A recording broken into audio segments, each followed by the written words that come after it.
Bonjour à tous, je suis Akima Lao. Je suis heureux de vous recevoir pour introduire Audrey Bricourt et Evan Campbell qui vont nous présenter leur retour d'expérience sur les un peu plus de 2 ans qu'ils ont passé à mettre en œuvre les OKR à la Société Générale. Audrey, Evan, je vous cède la parole, c'est à vous. Hello, everyone. It's nice to meet you. My name Bonjour is à tous, Evan. et je suis content de vous retrouver. Je m'appelle Ivan, je suis un architecte, chef de TLJ à GTM, une plateforme OKR. Je suis un coach d'adultes depuis de nombreuses années. Je, une entreprise certifiée par Il a été tronqué et j'étais très intéressé par le déploiement et l'exécution de stratégies en essayant de garantir que les entreprises travaillent et accomplissent des stratégies. Et je suis désolé de ne pas parler français. Audrey, dis bonjour. Oui, bonjour à tous et à toutes. Et je suis content de te voir, Evan. Et quelques mots simplement à mon sujet. Je travaille maintenant pour le secteur de la banque d'investissement. Elle a été coupée également, tronquée. Et je travaille depuis quelques années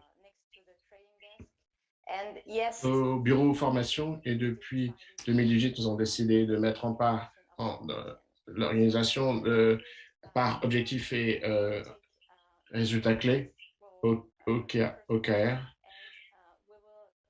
Donc, j'ai présenté la première partie et nous continuons à parler de OKR pendant quelques minutes. Et après, je passerai au français quand cela commencera à parler de moi. Donc, à toi, Evan. Oui, j'aimerais bien pouvoir faire ça aussi, passer d'une langue à l'autre. Je sais que tu voudrais.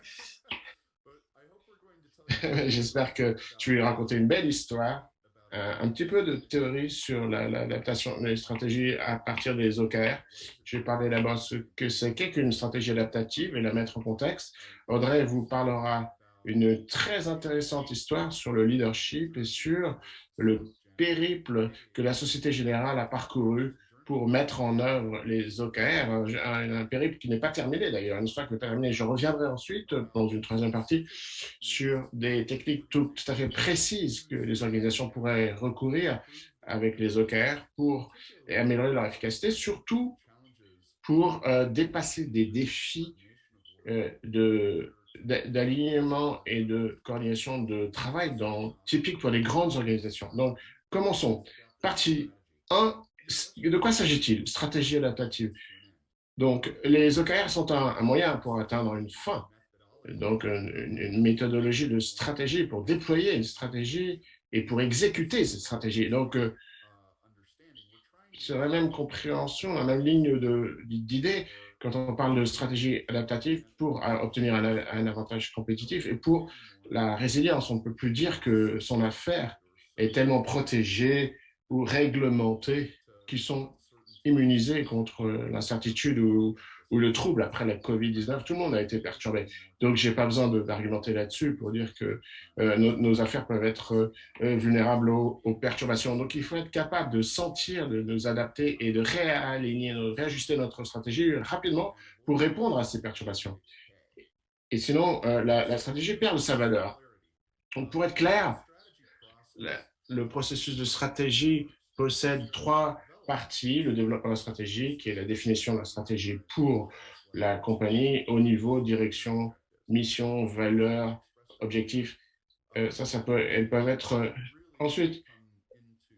Ensuite, on passe à la partie importante où on va briller, c'est le déploiement de la stratégie et l'exécution de la stratégie. Le déploiement de la stratégie, il s'agit du processus de communiquer la stratégie à tous les niveaux de l'organisation, et pas seulement les communiquer, mais en déclinant ses objectifs qui sont appropriés à chaque unité d'affaires, département, métier, produit, équipe, quelquefois jusqu'aux individus. Donc le déploiement de la stratégie, c'est que tout le monde essaye de comprendre comment on va pouvoir contribuer au résultat de la stratégie.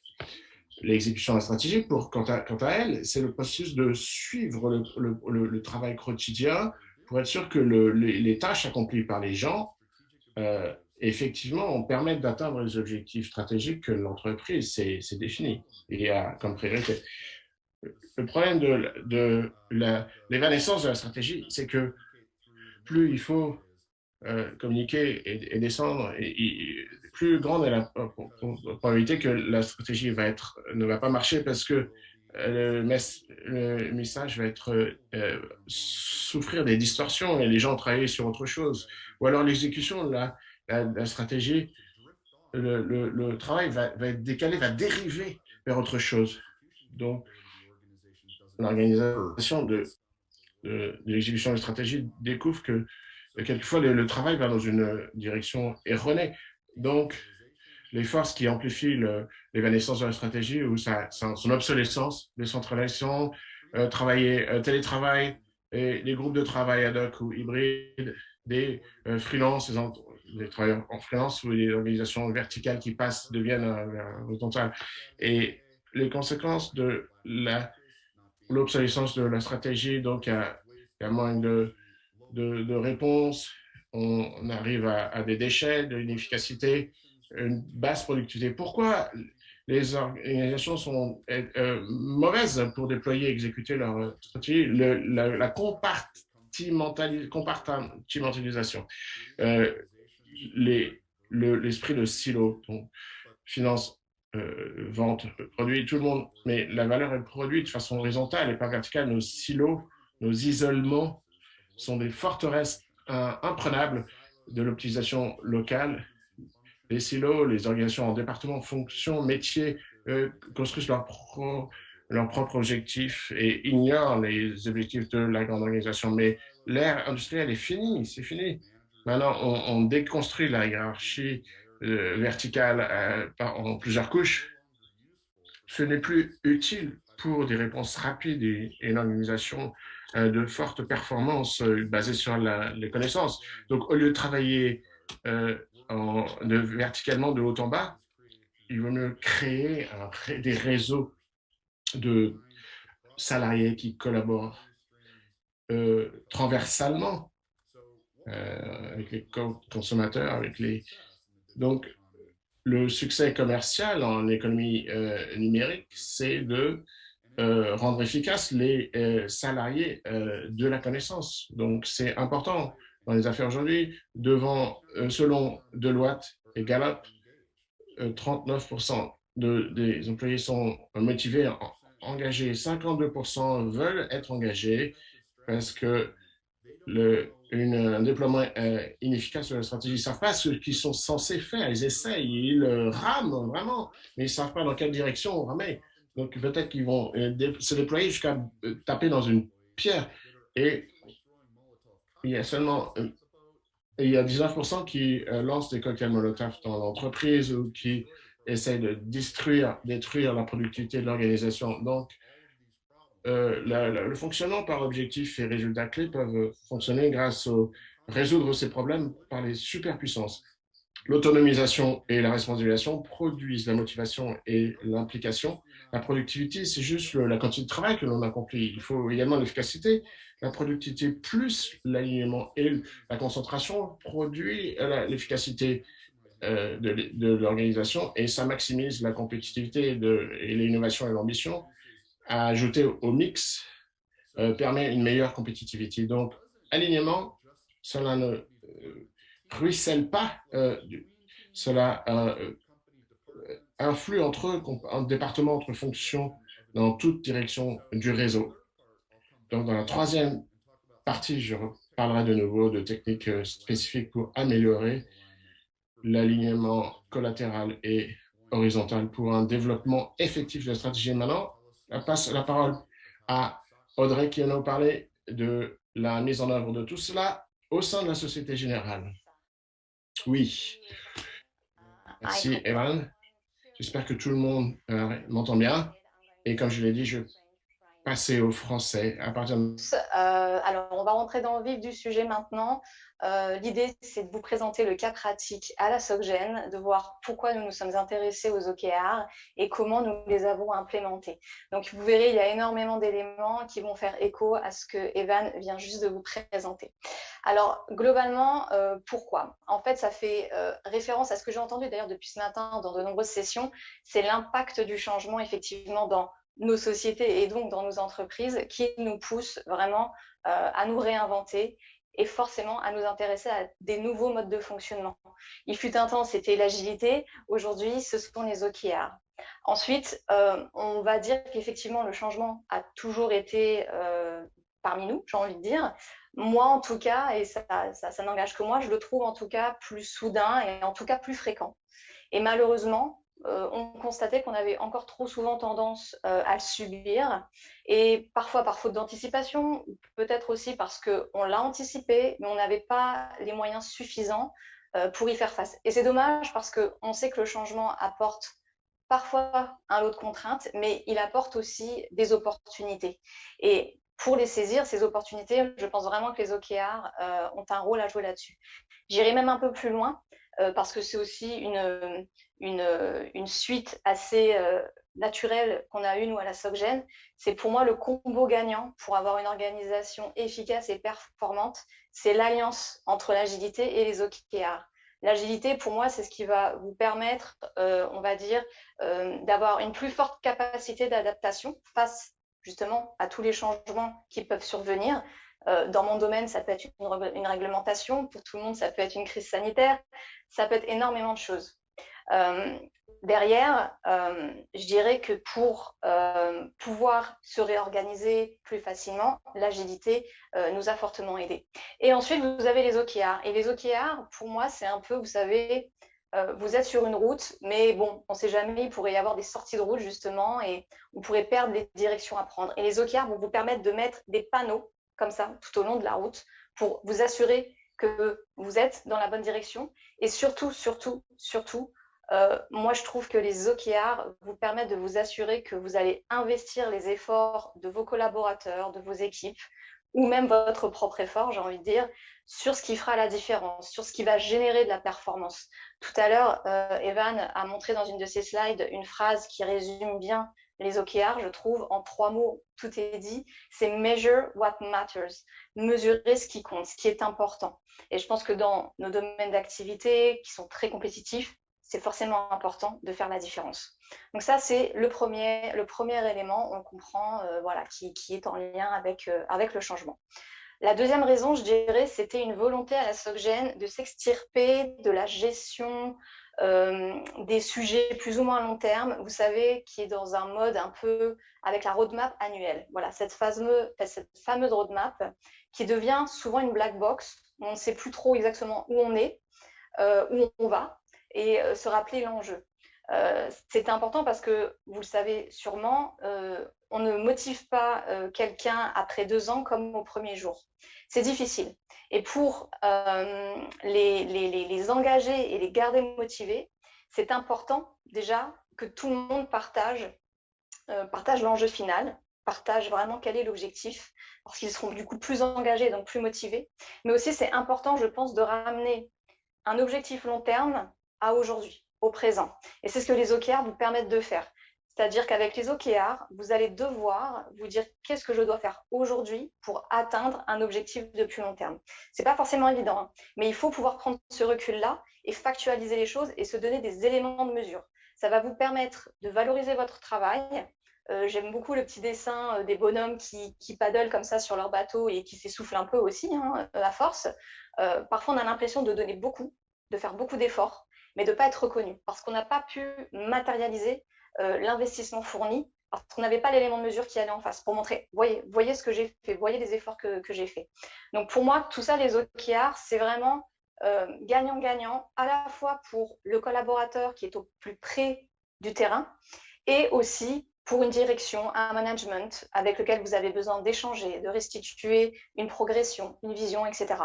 Donc il y a vraiment un aspect vertueux à établir cette vision-là. Après, Nous, je sais qu'à la SocGen, on a fait le choix justement de partir sur des OKR trimestriels, ce qui n'empêche pas une restitution, un suivi plus macro en annuel, mais vraiment le trimestriel, moi je le recommande parce que c'est ce qui quand même oblige, vous force à vous poser la question de qu'est-ce que je peux faire concrètement et immédiatement pour y arriver. Et je pense que trop peu souvent encore, on se lance dans un projet un peu tête baissée et on s'essouffle. On s'essouffle au bout d'un moment. Voilà. Ensuite, je vais venir sur le comment les a implémentés. Alors, comment les a implémentés? Bon, pour la petite histoire, hein, ça part à la base d'une personne côté trading qui a lu un livre sur les OKR. Alors, ne me demandez pas lequel, honnêtement, je ne m'en rappelle plus. Mais grosso modo, il a été convaincu par ce concept. Et il a donc demandé à son équipe la plus proche, dont je faisais partie, de se renseigner sur cette nouvelle méthode. Donc là, c'est, j'ai envie de dire, l'étude de marché standard, où on regarde ce qui se fait en ce moment, quelles sont les sociétés, les entreprises qui peuvent fournir un outil clé en main pour nous aider à gérer nos OKR.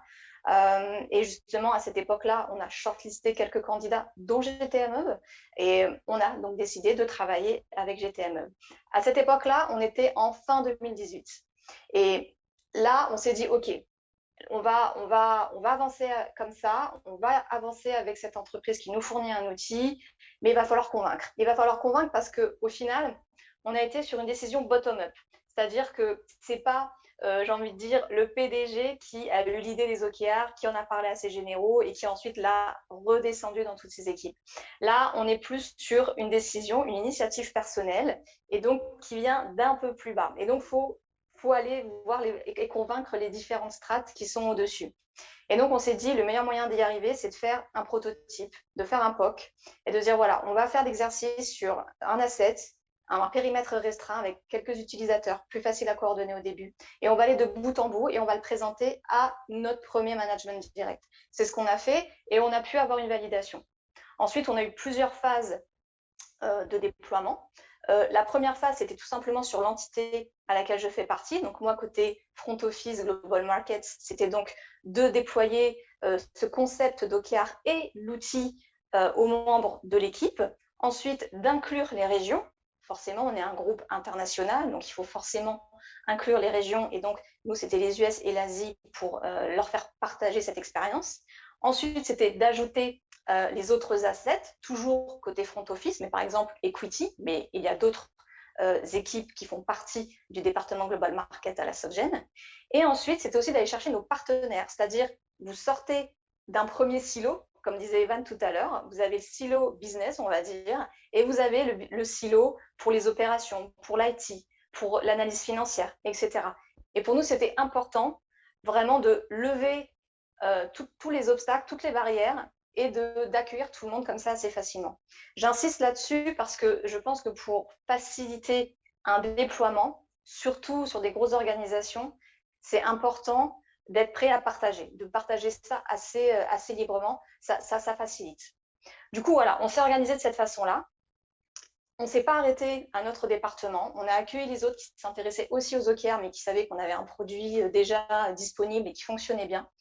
Et on a continué comme ça. Et aujourd'hui, d'ailleurs, encore en ce début d'année, on a accueilli chez nous des entités qui ont des cœurs de métier différents, comme de l'assurance, par exemple, donc qui ne font pas partie de la partie corporate and investment banking, mais du coup, on les a accueillis sans aucun souci, parce que de toute façon, ils sont au niveau du groupe Société Générale. Donc, il y avait du sens à les aider aussi à nous rejoindre sur cette expérience, parce qu'encore une fois, pour que ça marche, c'est important de le déployer massivement et d'avoir quelque chose de commun.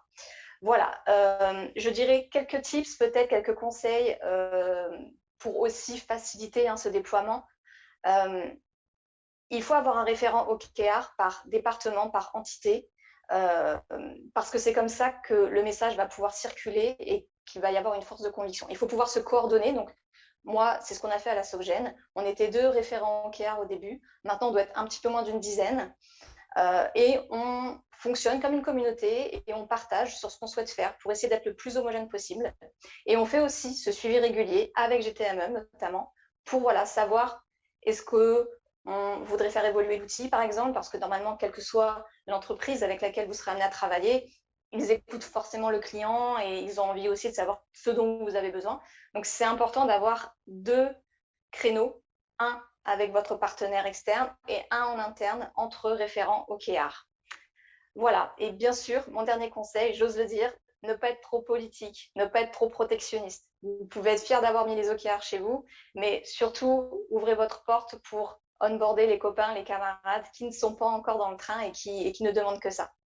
Voilà, je vais relaisser la parole à Evan. Du coup, je sais que le temps file et j'espère que ça vous aura été utile. Merci pour votre attention. Evan, you can go ahead for the third part. Thank you, Audrey. Merci, Audrey. C'est très bien ce que tu as dit. Dans la troisième partie, je vais parler comment les OKR livrent donc l'efficacité en ce qui concerne le déploiement de la stratégie et l'exécution. Comment on va créer cette efficacité et en termes d'économie qui est toujours, et aussi est-ce que les structures des organisations vont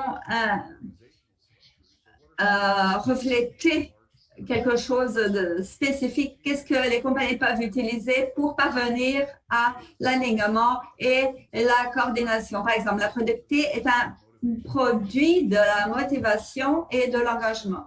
Et donc, l'efficacité est le résultat d'affaires et l'alignement de focus, de cible, la motivation, l'engagement, l'alignement et le focus. Les cibles sont créées par le biais d'un déploiement de stratégies efficaces. Donc, on connaît les OKR, on sait, elles sont des genres de surpuissance et donc, il faut qu'elle ait de l'autonomie, la maîtrise et un but. Donc, il faut travailler avec la motivation, mais aussi on peut voir que les OKR mènent à la motivation, l'engagement, la productivité et à l'alignement et ceci nous mène à l'efficacité. Et donc, des mesures en ce qui concerne l'alignement latéral par OKR, on peut voir dans cet exemple, on a un Chief Strategy Officer qui a un acheteur dans le marché, donc ils essaient de le reconnaître. Ils font partie de cette stratégie. Donc, il faut qu'on crée des OKR partagés pour que l'on puisse identifier et faire le suivi et la traçabilité des dépendances. Donc, ça semble quelque chose d'évident, mais des fois, les OKR sont traités seulement verticalement et non horizontalement. On peut aussi mettre en place la synchronisation et la cadence. On connaît des systèmes complexes qui demandent donc une investigation pour identifier des résultats ou des problèmes et des questions. Et donc, toute collaboration va se mettre en place. Donc, on a aussi la synchronisation tactique. Donc, par exemple, on a des revues qui sont trimestrielles et on donne donc des développements stratégiques, le compromis, la conformité tactique, des développements continuels. Et donc, il faut avoir un planning bien pensé au préalable et ce sont des mots qu'on utilise. Il faut revoir les objectifs de haut niveau. Il faut avoir un draft tous les 2 trimestres et donc faire un plan de business. Il faut aussi, comme on dit, jouer le catch-ball. C'est une méthodologie qui a été créée. Ce n'est pas une super technologie, mais ce catch-ball, c'est une bonne méthodologie. Il faut lancer le ballon et les gens, ils vont lancer le ballon. Et donc, on va pouvoir tracer et gérer tout cela. On peut aussi classifier et catégoriser les OKR. Et normalement, ils sont organisés en termes d'objectifs de transformation et de produits. On peut les catégoriser, les classifier et ça peut aider. Et le plus important, faire en sorte que vos OKR de vos organisations soient radicalement transparentes. Il faut avoir des tableaux, il faut bien préciser. Les personnes doivent pouvoir voir tous les OKR des compagnies et aussi établissez les disruptions, les problèmes.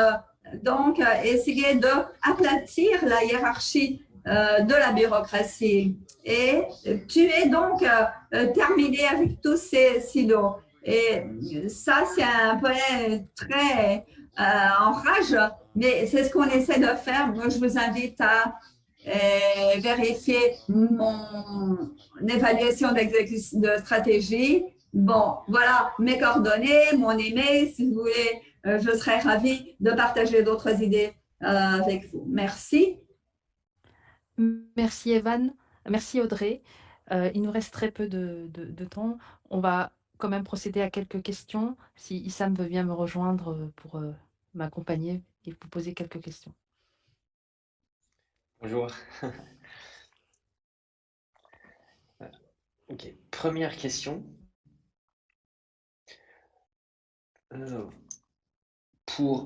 Selon Audrey, l'engagement est lié aux OKR, mais aussi à la reconnaissance. Comment avez-vous lié les deux? Oui, alors en fait, c'est très simple. Quand je parlais tout à l'heure d'avoir des éléments de mesure, je vais reprendre l'exemple du projet long terme. Pour la reconnaissance notamment du travail, imaginons qu'on est fin février et que votre collaborateur vous explique qu'il est, parce que c'est normal, c'est le début de l'année, il vient juste à peine de commencer, qu'il est à 5% de tout ce qu'il a à faire sur l'année. Les 5%, moi, je trouve que ça laisse un message un petit peu médiocre, en tout cas qui ne valorise pas forcément le travail de la personne. Et au final, quand vous remettez ces 5% dans un mode justement OKR, et tout à l'heure je vous parlais de la fréquence trimestrielle, donc vous le ramenez à un élément de mesure non pas annuel mais trimestriel pour rester sur quelque chose de simple, et bien ces 5% là vont peut-être devenir 50%. Et là en fait c'est beaucoup plus valorisant. C'est plus valorisant pour le collaborateur qui du coup a les moyens en fait de matérialiser, d'expliquer quelle est sa performance, comment il a pu l'atteindre, et c'est aussi valorisant si vous lui faites face en tant que manager, par exemple, parce que du coup, c'est aussi ce que vous-même, vous allez remonter à votre propre direction et vous aurez aussi plus d'éléments, du coup, pour expliciter votre performance.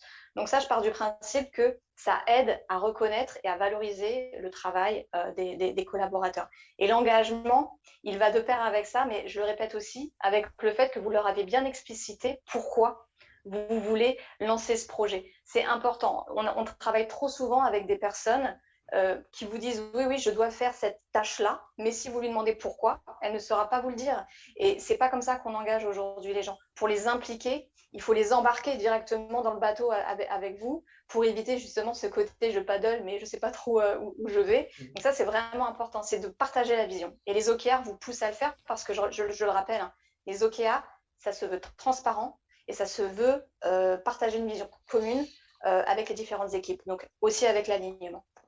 Très bien. Thank you, Audrey. We had many. Merci Audrey. On a beaucoup de questions intéressantes. Malheureusement, on n'a plus de temps disponible. Merci pour vos présentations à tous les deux. C'était vraiment très intéressant. Donc, je vous remercie une fois de plus. Et maintenant, une petite pub avant de passer à la conférence suivante.